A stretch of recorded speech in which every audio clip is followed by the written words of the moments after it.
Hey, this is Jason with MonkeyGoose Magazine. I'm talking with Florencia from Florencia and the Feeling as they are getting ready to do a round of shows, a new album coming out in just a little under a month. Thank you for giving me a few minutes of your time. My pleasure. Thank you for having me on here. And a Well, little under a month. Oh my gosh. Had a mini freak out, but it's very exciting. could you give me a little bit of just background on the band? Absolutely. I guess it really started in 2018. I started releasing my own music. I was living in Ecuador at the time, and released my first EP and started playing some shows here and there. And in 2019, about 6 months before the pandemic, I moved back to the United States and started working on like continuing my project, in various ways. But then the pandemic happened, and I kind of got, that's part of everyone's story now, which is cool that we're connected in that way, right? But got kind of sent back home to Johnson City, my hometown. And during that time, I reconnected with a couple of my friends from high school who I knew were musicians at that time too. They were in a band called Dr. Ocular, and there's the drummer Austin Heron, who I was in the same year of high school with, and then Nick Castro, the bass player, who was a year younger than us. But anyway, so sang on their album during the pandemic that they released in 2021, and then their band leader had to move away to Nashville because of job searching and stuff, tough times during that time, and I kind of snuck in and took the opportunity to have them join me in my project. We had a show that was a virtual show in April 2021. And so I was like, come play this show with me. And then after we played the show, and after really the first time we got together, the three of us to rehearse, it was kind of like we just clicked. We ended up staying up until like 4 in the morning that night, all just hanging out, and we were a little COVID starved for friendship and attention stuff as well. But I think it was just a like again just a click. We all fell into a friendship together, and then, a couple months down the road, we were playing shows, and Nick said, I want to book a bunch of shows for the summer. Do you want to do it? And I was like, yes. So we did. We played, I think, like 50 shows the first year, even starting in April, which was crazy. And then we just continued from there. That was in 2021, and here we are at 2025. And at the end of this year, hopefully, we will have played over 300 shows. I'm not completely familiar with Johnson City. Is that a big city? Is it close to a big city? I wouldn't call it a big city. It's definitely a very musical town. Some of the cool things about Johnson City is that it's got ETSU, which is which has the first bluegrass program in the whole United States, Oh, and so it's got a massive bluegrass program. We've got a lot of bluegrass around here. We've got the Down Home, which is a great venue that has been kind of renowned in that music scene. And then one of the other cool things is we've got Bristol Rhythm and Roots, a really great festival that's just down the road in Bristol. Bristol, Johnson City, and Kingsport are actually part of a group of cities called the Tri Cities. So we all kind of support each other both musically and all the rest of the ways as well. your style is more pop, funk, soul, Latin. Yes, Um, yes, how exactly. how does that work I mean, for you? Is there a decent scene for that style, Yeah, or has that been? it's a very good question. I would say yes and no. I do think that this community has really welcomed us with open arms. We've played a lot of city events. We've played at the Down Home multiple times, even though, the Down Home used to be a traditionally acoustic venue. They have since, stretched their boundaries a little bit with us and with some other groups as well. Let's talk Couch Hangin', the new album out November 7th. How does this one differ than your earlier releases? Well, I think the biggest way, so we've released one other album. That was a crowd-funded debut album for us. So it's been definitely a completely different process. But also, I think the biggest thing about the difference there is that when we did our first album, I we really wanted to get an album out as soon as possible, so we could, have something to show people what we sound like, and so we did a lot of the songs that I brought to the table from my personal project before we formed as Florencia and the Feeling. And we all arranged those songs together and we co-wrote the intro and outro and things like that. But it was mostly an album that I wrote the bones to, whereas the songs on our new album are all collaboratively written, and it feels so good. It feels so good to be able to have what really feels like a true representation of our sound and how it's evolved in the last couple of years, since birthday, and even since 2022 when we started recording that album. We've evolved a lot, and we are and it feels like this album has pieces of uh, you know every single person's musical backgrounds really intertwined in a beautiful way, and I love it. I think it's so great, and it's so much fun too, just to be able to have all of us represented by this piece of work. I'm looking forward to hearing it. Do you have any favorite songs on it, or any particular, I don't know, standouts to you? Yeah, I love Couch Hangin', the title track. It's the first song of this kind that we've ever made. It's kind of like a funk gospel-y thing going on. Very high, very upbeat, high energy. And it's all about when you get older and you realize you don't want to go out anymore, but it's also because you are hanging out with somebody you like or the people you like at home on the couch and watching TV, finding that special someone that makes you want to stay in instead of going out at night. So I really love that song. Better Place, the single we released a year or so ago, is on that album too, which is just still one of my favorite songs. It really feels ever ever present and ever applicable during these times. Better Place is all about learning to look each other in the eye, whoever it is, and realizing that they are human and valuable intrinsically because they're human, and that's the only way that we're going to be able to make this world a better place. So it feels applicable, when in the times of Facebook and division and all these things that are kind of going on right now. But so I definitely love that one. And one of the new ones that I'm really excited about is Take Up Space. That's one that is a really personal message to me, and also has just like a, a deep, funky groove to it.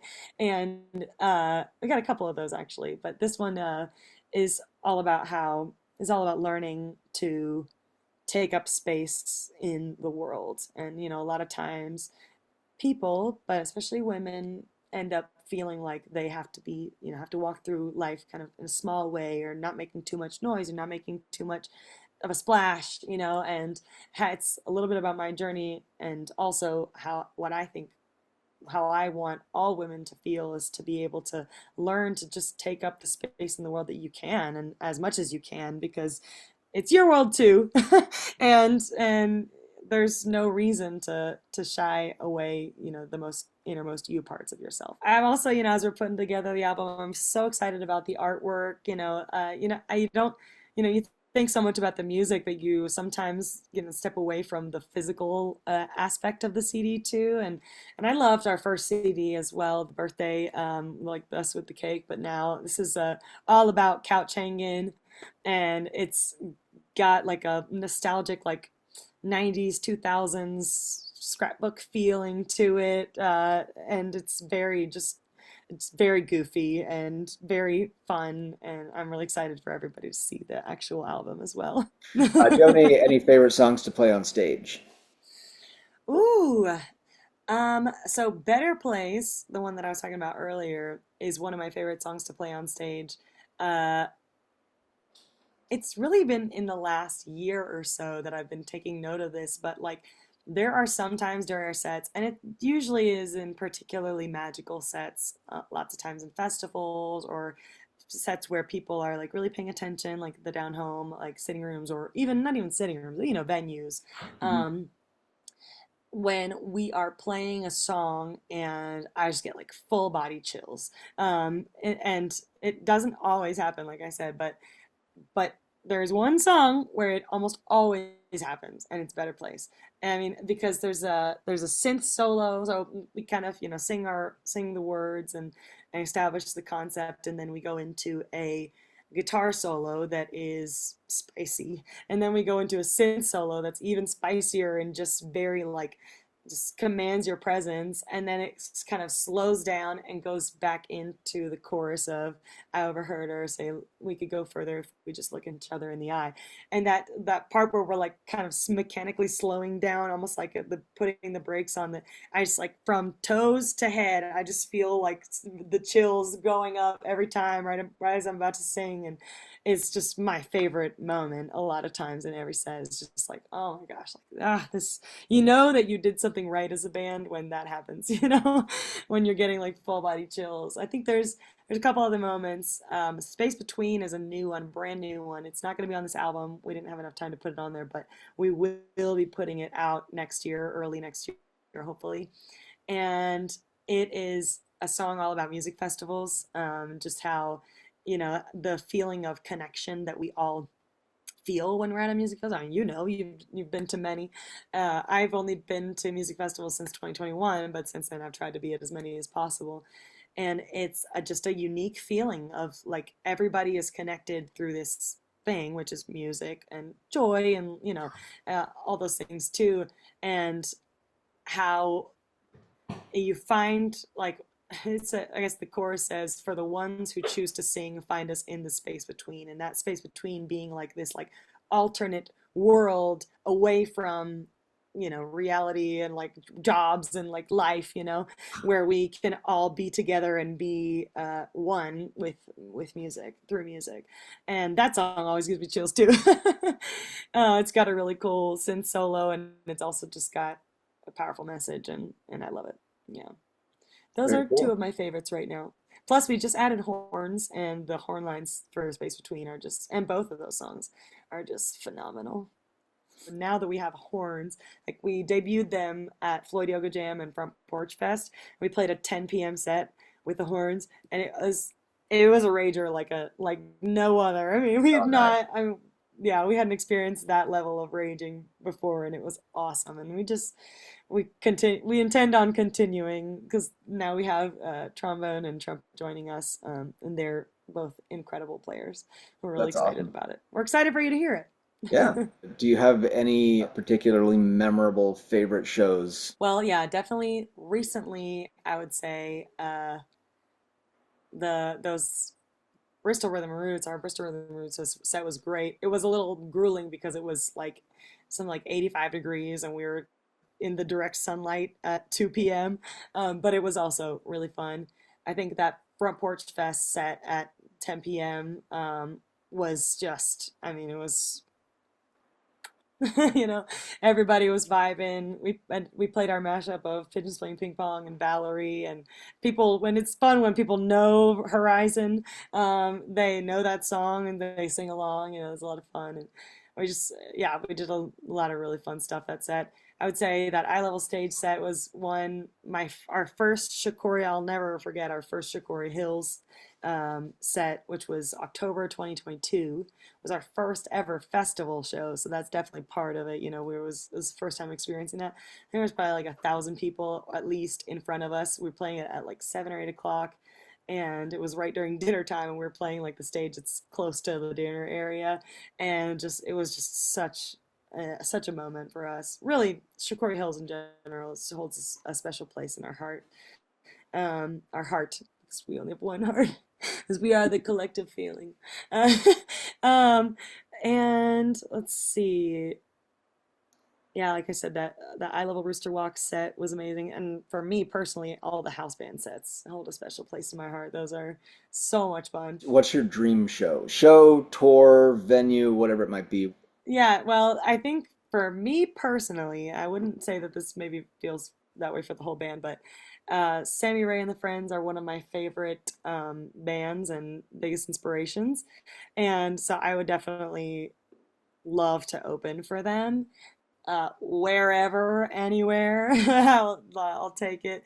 I would love to open for them. And venue wise, I mean, so many. It's like in which city? Because like Charlotte, I would love to play the neighborhood theater. We would love to be at the point where we were playing a lot of theater shows. Um, Not because we want people to sit down, because we definitely don't feel like we are the kind of band where people sit down, but because it just feels like a place where we would love to be at the point. In fact, we are doing everything possible to get to the point where we are playing only venues that are like where people bought the ticket to be at the show and are, trying to are there to see us, you know what I mean? Mhm. Whereas right now, we're still in our growth phase. So we are doing some shows like that, and then we're doing some shows that are still more like the city events or things like that, where we are there to play and we hope that we gain fans, kind of thing. If I could, choose a band to emulate our career after, it'd be Lake Street Dive. But obviously, that's a lot of wishful thinking. Is there anything else that you would like to add about what you got coming up? Yes, well, I mean, the thing that we're definitely most excited about right now is the album release. Our Couch Hanging album is coming out on November 7th and on all streaming platforms. And we're going to be doing shows. Well, we'll be doing shows until then and a little bit after then as well. We're going to be in Charlotte, and we're going to be in Raleigh. We're going to be in Roanoke, Blacksburg, Nashville, Knoxville, Asheville, Greenville, lots of vills.